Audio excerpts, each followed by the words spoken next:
If you could script who miraculously would accidentally show up on the night you had cardiac arrest unexpectedly, you couldn't have drawn it up any better. Talk about luck. When this man's heart stopped, the right people at the right time were ready to save his life.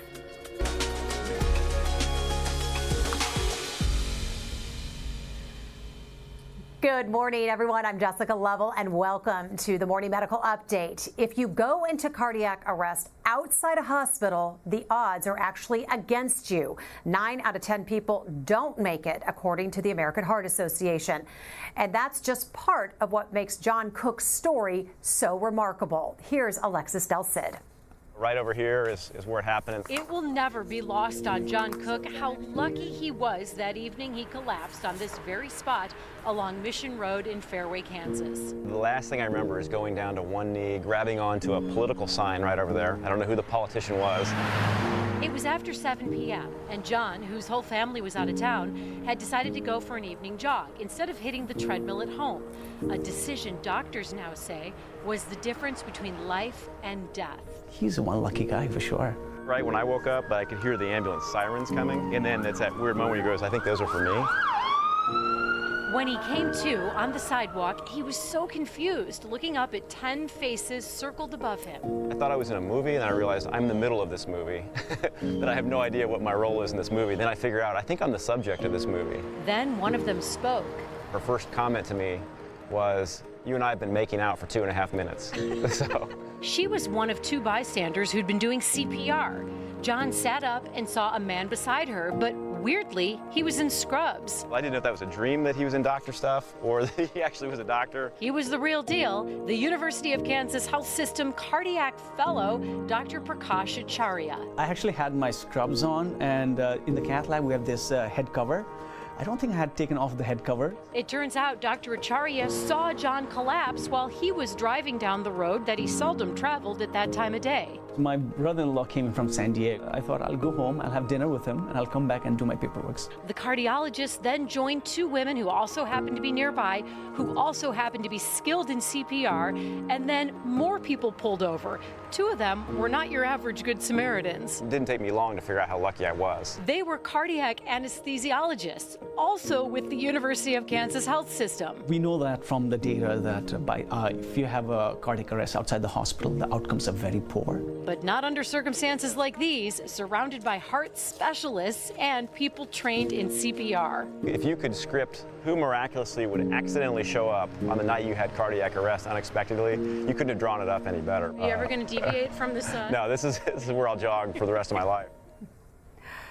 Well, we are pleased to welcome John Cook to today's program. It's been 1 year since he collapsed, and we're glad to see you alive and well. We're also reuniting him again with Sarissa Curry, one of the 2 people who performed high-quality CPR on John. Good to have you with us. Thank you. And we also have Dr. Jennifer Williams alongside us today, the Director of Nursing Practice, Research, and Professional Development. How are you? Good morning. Great. Good morning. We also have Alexis Del Cid standing by with Nurse Sarah Doyle, who will give us some tips, good CPR tips here in just a little bit. Ladies, good morning. We'll see you in a few. Let's get to John, though. John, what's it like just, again, sitting here, upright, doing well? No, it feels good. It's interesting you mentioned 1 year. I don't know about you, it doesn't feel like that long ago. It feels like just yesterday, but you're right, it was October 6th. So just about a year ago. No, it feels great to be upright, to be breathing, and I appreciate all this, but it's, it was just in the right place, the wrong place, wrong time, right place, I right. know, All those combinations. It feels great to still be here. A date that you'll never Yeah. forget. I'm sure the same for Sarissa as well, because in that story we heard you say that this is the part you said you were making out with John for a couple of minutes. Kind of, what do you remember from that day? I remember everything from that day. I was on the way here. I was just walking through that again, and the timeline is so clear in my mind, from the decision to go that way and go for ice cream to seeing what was going on with John. Didn't know if it was an emergency or not, but had an opportunity to stop, and I did, to the time that he woke up miraculously, and I was like, holy cow, we just were part of something amazing here. So I remember everything about that moment. I mean, did you feel like, wow, this is kind of a moment that I think we all kind of play that out in our head. What would it be like if you had an opportunity to help someone, save someone? And was this kind of that moment where you said, this is it? Yeah, it was about that moment 20 minutes later when the adrenaline kicked in and your hands start shaking and you start realizing, my goodness, that man may have not gone home to his family tonight. And to be a part of making sure that he did was pretty special. To say wow, quite the understatement. John, for a while, you didn't know who actually performed CPR on you, right? Right, right. How did you end up finding Sarissa? I know they did a big story on you in the paper, and you guys, social media, the powers of social media powers brought of you social together? media, because she was an image in my mind. I was rushed off to the hospital, so we had two totally different paths the rest of that evening. And then, months later, there was an article in the Kansas City Star, Sarissa's picture, Sarissa's name. We live kind of far apart from each other in Kansas City, and we both had these worlds where, for months she had friends that were saying, "Who's this guy?" I had people in my life saying, "Who's the woman that saved you?" Neither of us knew that. The article comes up, and both of our social media worlds probably explode with Sarissa's friend saying, "Here, I think we found the guy," and my friend saying, "I think we found the blonde woman that the face that you remember, that you made out with," as you said. So and then we just instantly connected from that. Once we both had each other's names, it wouldn't have been a given, but I think we both had the heart to want to know each other and to find each other, and we did just that. Well, tell us about that moment and what you guys did to celebrate you reuniting for the first time. We did, yeah. So seeing her on set's different, because the last time we met, we went and had ice cream. I think Sarissa and her husband were on the way to ice cream that night in Fairway, and so we just said it'd be appropriate. Why don't we just go finish the mission and go get ice cream again? So it was really nice. We sat, both of our spouses were there, and it just, after 5 minutes of emotional conversation, we just started getting to know each other. But it's been great. Who knew? We fully know each other now, but it took months. Friends for life, I'm guessing. Were you were CPR certified? Yeah, I'm in the fitness industry. So being in the fitness industry, that is usually a part of our certifications and being able to be employed in whatever context we are in that industry. I also am the co-founder and president of a nonprofit organization that provides exercise therapy for people with Parkinson's disease. So in that setting, it's very important for me to be trained and for my entire staff to be trained in AED, first aid, and CPR. So that's been a long time knowledge of mine. Have never had to use it prior to the situation. So it's one thing to have that knowledge, another thing to feel confident rolling forward and doing it, and then doing it well. Yeah, so, doing it right, putting it into action. Jennifer, tell folks what you do and then just your reaction to this very remarkable story. I'm just ecstatic about it. So one of the things that our team is responsible for is all the CPR training for not only our healthcare professionals across the health system, but for the community as well. And so we train probably around 10,000 people every year on how to make sure that they can do good quality CPR when the time comes, along with the advanced things that we need to do as well. So this is just the story of everything possible going right at the right time, and bystanders who were being heroes and brave, because we know only about 4 in 10 times do people step up and say, I'm going to do that, I'm going to take the risk and do the CPR because it makes me nervous, or what if I'm not doing it good enough? And so this is just the perfect example, the textbook story right of what here. we want everyone to be comfortable doing. Well, and we mentioned it, I think it might be surprising, that there are bad outcomes for cardiac arrest outside a hospital. You would think I'm here and the odds are good, but they're not. The odds of survival go up if CPR is performed immediately, though, and correctly, as you said. That's the key. How rare is it for a bystander to actually do it correctly? And so I think the key there is, it's oftentimes that just bystanders don't do it at all. And so that's where that 4 in 10 is so important. And we want to get that 4 in 10 to be 10 out of 10 times that people come over and check to see if someone is breathing or has a pulse, but then immediately start CPR and call for help. And so practice and going to a CPR training class in your community or in your organization or as part of your employment will help you make sure that you're really doing the right thing. You're pressing deep enough, fast enough, and you're getting the help from advanced EMS to come to the scene. And I mean, a lot of people are CPR certified. They have the card, but you're right, you're not getting that real life experience, thank goodness, in many cases. But when it's time to be called to the plate, I could see where people would get nervous and want to do it right or not at all. So we got to get people past that. So if people want to learn CPR and how to do it right, where do they go? They can search for a CPR class online. The easiest way is to reach out to the American Heart Association. We offer classes, as I mentioned mentioned community, but so many other people in the community offer that as well. And so the easiest way is just to look for an American Heart Association CPR course near you. It's a good place to get started. It's and at great. least have the knowledge, you know, to have some confidence that if this were to arise. To give us an idea of what to expect in a CPR class, Alexis Del Cid is live with an instructor. Alexis, help us out. Tell us where to start. Okay, I'm here with Sarah Doyle. She's a nurse for us here at the University of Kansas Health System, but she's also an American Heart Association Training Center Coordinator. Sarah, thank you for being here. Absolutely, thanks for having me. We know this won't replace being certified in CPR. However, this will give you guys a great slice of what it looks like to see proper, high-quality CPR technique. First question from me is, how do you know that someone needs CPR? I mean, someone could be on the ground for a number of reasons. Right. So when you approach them, you want to check for responsiveness. So the first thing, you can tap or shout to see if they respond. And if you don't hear anything or see any body movements after a tap, you can go ahead and initiate by calling 911. After that, then you'll check for breathing. So you can feel their face, you can look for chest rise. If you don't see any breathing and they have not responded, that's when you want to initiate CPR. And then you don't stop until the ambulance arrives. Right. So I want you to take me through, and this could happen anywhere. We've got 2 dummies on the floor. We thought about maybe putting them on a table, but no one's going to pass out on a table. Right. So let's just pretend like we're here in an office and this happens. Yes, absolutely. Take me through it. Okay, so first thing, you're going to be using your legs, Okay. and so it's good to position yourself in front of, or to the side of the mannequin. Okay. In this situation, if they have bulky clothing on, go ahead and take that. We've removed it for this purpose, but you're going to find the center of the chest. Typically, you're going to look for a sternum, which is a very flat bone. Right. That's what you're going to use. Use your dominant hand to place the heel of that on that part, and then you'll just take your other hand. You can, if you want to interlace, you can absolutely do that, or you can just put it on top. You're going to lock your elbows, and then you're just going to push down about 2 inches.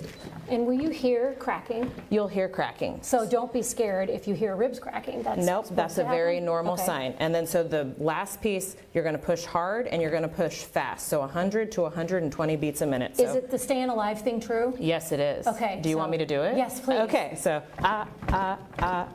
staying alive, staying alive, staying And once alive. you start, Great. you don't stop. You don't stop. Do I need to do pinch the nose and breathe like we heard Sarisa saying she was making out with John? Is that still a thing that you have to do? You don't have to do it. She went the extra mile though. She did go the extra mile. Okay. True, especially in the adult population and the older child population, compressions are what save lives. Okay. Breaths are more significant for So infants. just keep doing this Just keep until doing the it. ambulance arrives and they move you off. Absolutely. Okay, well that's pretty simple. I guess it would just take practice and Yeah, and Certifying. it does require some stamina. You certainly would, if you have an AED, if you know an AED is around, you certainly Right. want to call out for that. But yeah, this is something anyone can do. you have your skills with you. You have And- your equipment with you. We do, Sarah, have a QR code running at the bottom of the screen from the American Heart Association. So if you want to learn how to get properly certified in CPR, you want to take a class with someone like Sarah, or learn and refresh yourself on basic tips, scan that QR code right now. That will take you to the proper place. Jess, back to you in the studio. Alexis, thanks so much. I loved your first question out of the gate. Just how do you even know someone needs it? You know, which again goes back Right. to giving people the proper, Jennifer, knowing that they are empowered to step in. As you were watching that, I was asking you, did you break his ribs? John, you said you were a little sore, but you didn't. Not anymore. And you were thinking about it, And though. that was the whole point of me being like, so you might be sore tomorrow, because he had no idea what Right. had just transpired. So I was like, we had to perform CPR, we had to do chest compressions. I did mouth to mouth, so you might feel some things in the morning. I didn't know if I had broken his ribs or not, but yeah, but EMS told you did not have to do mouth to mouth, and you just jumped on in there anyway. I did, and that's how I was trained. Yeah. That's what I practiced. There's just so many things that go through your mind. And another thing, John was still struggling when I came on the scene, so he was still trying. His eyes were fixed. He wasn't responding to me saying, "Hey, what's going on? What's going on?" But he was still moving. He was still kind of awake, if you will. So the process of trying to figure out, is he having a seizure? Is this a syncope episode or what's going on, looking for medical ID bracelets and things. And then there was a point in time where he stopped struggling. And what did that tell you? We're in trouble. Something had changed for sure. Yeah. At which point I started looking for a pulse, and you don't ever want to not feel a pulse, and you're like second guessing everything at that moment. Like, am I just missing it? Is it really faint? Am I going to hurt him if I start chest compressions and there actually is a pulse? But there was no pulse. Okay. And at that point I said, I'm starting CPR. Speaking for the pulseless in the community room, you definitely would trade a couple of broken ribs or sternum for being alive. I can safely say that's a good trade. Absolutely. So, but as I'm listening to her sitting right next to me, I'm thinking, gosh, I don't know if I would know I don't know if the average person, I'm saying she is above the average person, Jennifer, and I don't know if the average person would know to just fully assess everything. It's like you just kind of might panic. Walk us through that panic moment of, oh my God, I have somebody's life in my hands. Absolutely. What the science tells us is even if you walked up and John was still struggling and moving a little bit, but you couldn't tell if you had a pulse or not, we don't want to spend time worrying too long. It's better, again, to get the heart beating, moving blood, as opposed to waiting. And so if somebody is not able to talk to you and they don't seem to be responding at all, it's worth starting CPR if you think you can't feel a pulse at all, to make sure you're not going to hurt their heart. We want to make sure we do the right thing and get it started as quickly as possible, because that's the key here, is get it started right away, just like you did, so that we make sure we're actually helping the patient who needs it the most. Okay, a couple more quick questions. Sure. So she walks up, she's by herself. She doesn't have, a half a dozen other people with her. What does she do? Call for help? What if she doesn't have her cell phone? What are the first steps? I just want to know. Right. First off, always make sure it's safe. What if it had been a power line that had fallen down or something like that? That's the one thing you just want to make sure you check around. What's it look like? But then go up and approach. And whether you have your cell phone or not, again, that early first step of starting CPR, doing it for a couple of minutes until you can flag someone down, get help. But we want to do CPR before you go and get help. But as soon as it's available, look up and task somebody with call 911 on their phone. Anyone you can flag down. But starting the CPR is our most important thing. Okay, great tip. Okay, I have lots of questions. You might as well. You can use the chat on YouTube or Facebook. You can tweet us, email us at the Medical News Network. Info is right there on your screen. Let's get a check-in with Dr. Dana Hawkinson this morning. Hi, how are you? Are you CPR trained? You must be. That must be part of your job. Yeah, I just renewed it this past spring. Did you? Okay, good. So, but pretty amazing, huh? Yeah, I mean, just doing something is going to help. Compressions, and then of course the breaths when you can. But doing those compressions is just vitally important.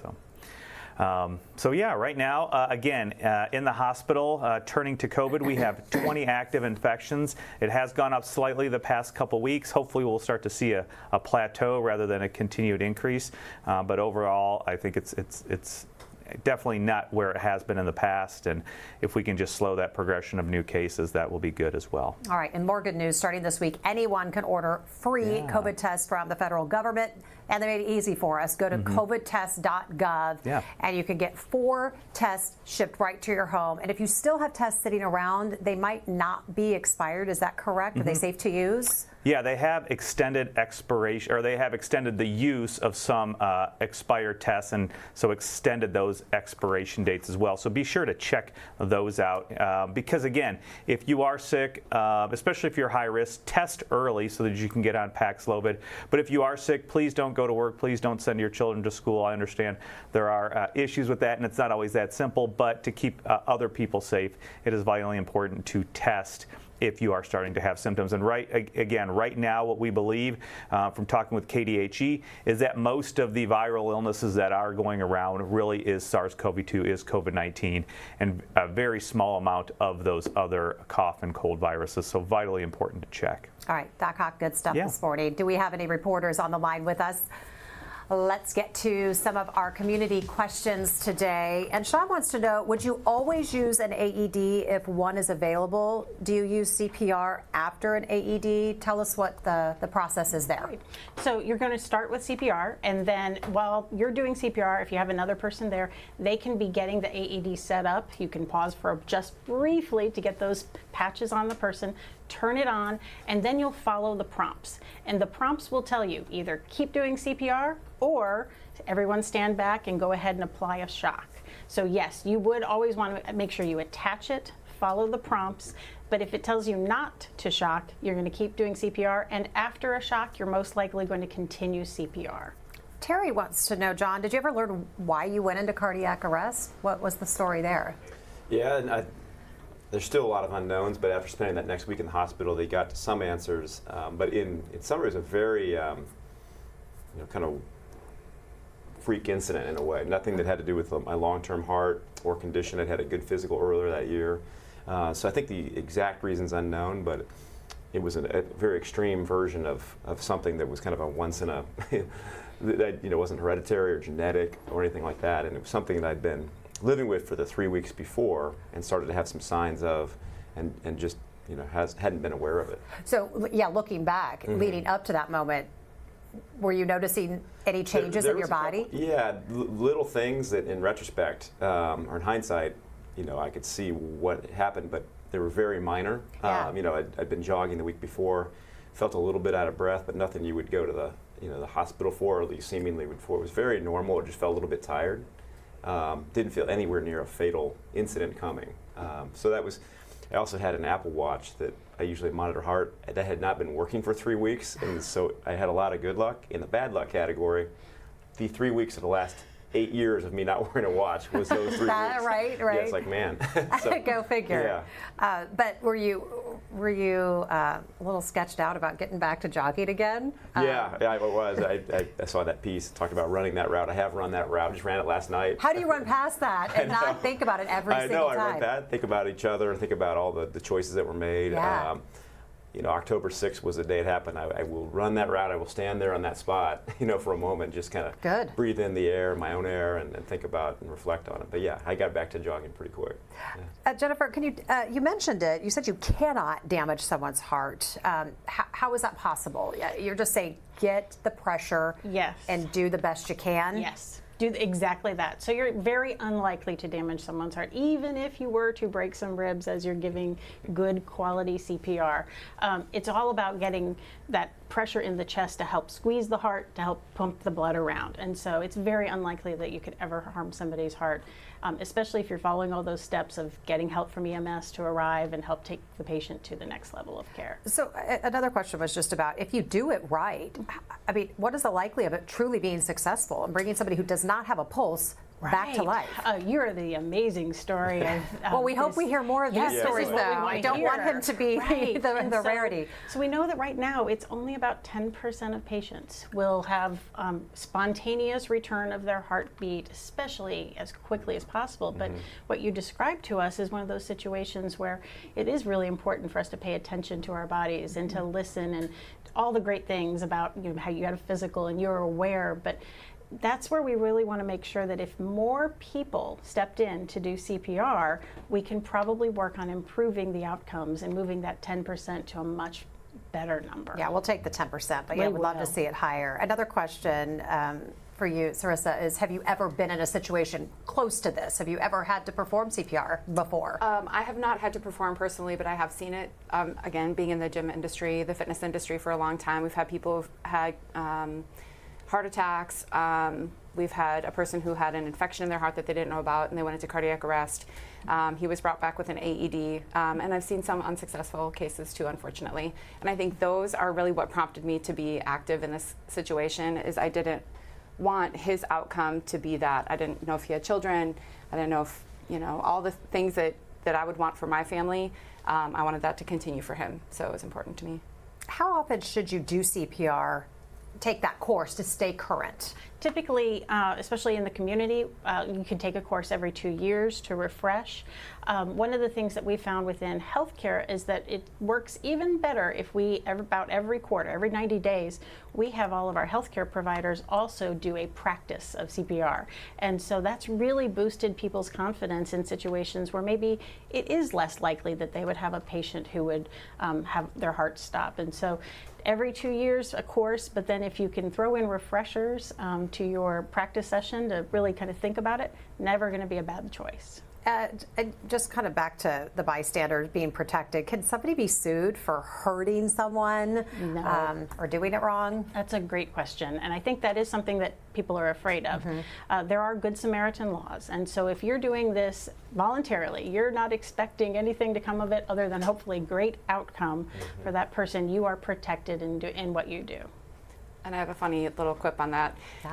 When the EMS was asking, he's like, you know, didn't have to do mouth to mouth, and I was like, oh, do I need to leave my name or anything in case he wants to know who performed, you know, like in case he got sick or whatever.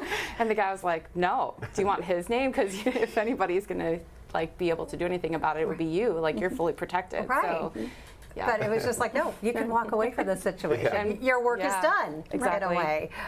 It's just such a remarkable story. Everybody in our office has just been talking about it, and we're just so happy to have you all here, and just we're learning so much. So hopefully somebody's watching this and can step in and do what you did one day. I want to get our takeaways today. Jennifer, I'm going to start with you. What's the biggest thing we want people to take away today? We want anyone to learn CPR, whether it's in their community setting, elementary, middle school, junior high, it doesn't matter how old you are. We know that the earlier you learn, the more likely you are to be able to practice more often. And then be brave. Be the person who steps in and says, I can do this and I can make it possible for someone to have an amazing outcome. So start that CPR, check the person, and get help immediately. That's what we really want people to know. All right, lots of takeaways today. What's the biggest one?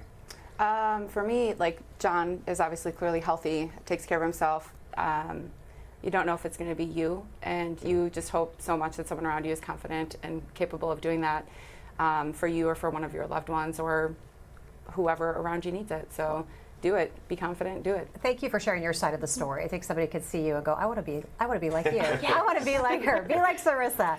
John, before we get to your takeaway, just what's it like? I mean, how has this last year changed for you, and just how do you look at life now? What's the new perspective? Yeah. No, I mean, full perspective of just everything cliche that is a cliche about living every moment and, you know, feeling so blessed to still be here. All that is true.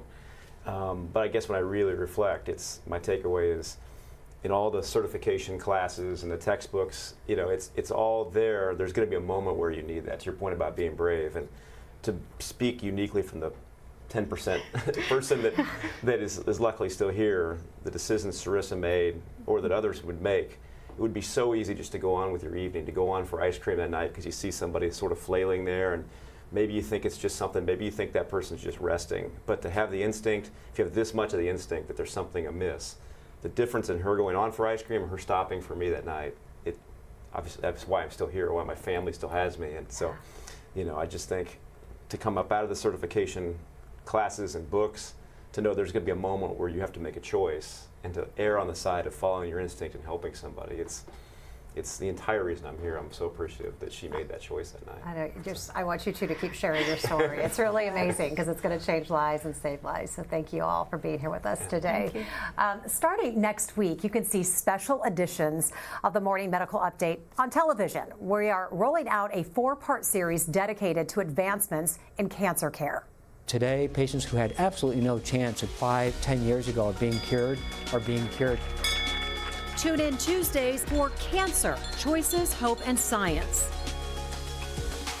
In the Kansas City area, it's on KCTV5 at 9:30. In Topeka, check out WIBW at 9 a.m. That is Tuesdays in October, starting next week. For now, thanks again to all of our guests, and thanks to our viewers for being with us today. Consider signing up for CPR classes if you haven't already. Be safe, get out there, make it a great week.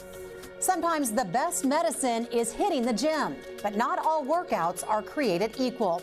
I'm Jessica Lovell on the next Open Mics with Dr. Stites. Staying in shape and staying away from the hospital. The science behind exercise and its countless benefits for patients. Wednesday at 8. Subscribe to our Morning Medical Update and Open Mics with Dr. Stites podcast. Now everywhere podcasts are available.